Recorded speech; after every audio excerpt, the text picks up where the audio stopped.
Ne serait-ce pas l'heure d'un petit point carte graphique? Allez, c'est parti. Allez, un petit point carte graphique qui, comme les semaines dernières, hein, une fois n'est pas coutume, on est sur un point carte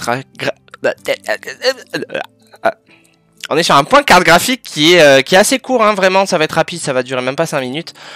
On est dans la continuité des 2 semaines dernières, et cette semaine, on en a eu le droit à pas mal de baisses, d'ailleurs. Et en prime, Nébu, une bonne disponibilité. Ouais. Alors, on parle de disponibilité, mais bon, même si c'est en baisse, ça reste quand même trop cher, on va voir.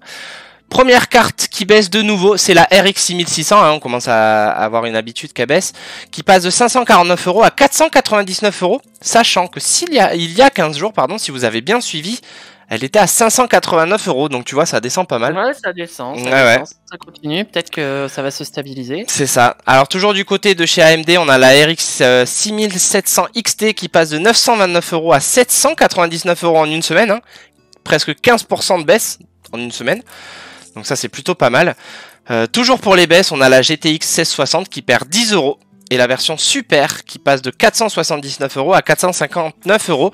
C'est bien, mais ça reste trop cher. Hein. On parle du 1660 qui coûte 459 € quand même.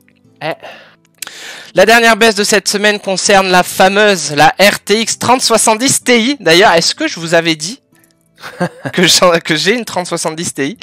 Bref, elle passe de 989,90 € à 949,90 €. Je vous le rappelle, on parle des modèles custom, donc pas les modèles Founder Edition. La hausse de la semaine à noter, elle est sur la RTX, et c'est triste d'ailleurs parce qu'elle est sur la RTX 3050.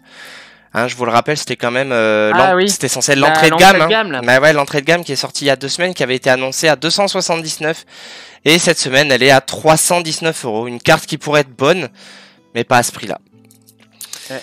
Voilà, c'était assez rapide, hein, vraiment. La semaine prochaine, je vous parlerai peut-être un peu plus en détail des actions que vont mener Nvidia pour essayer d'éviter une pénurie pour les séries 4000. Ainsi que l'arrivée imminente des cartes graphiques Intel.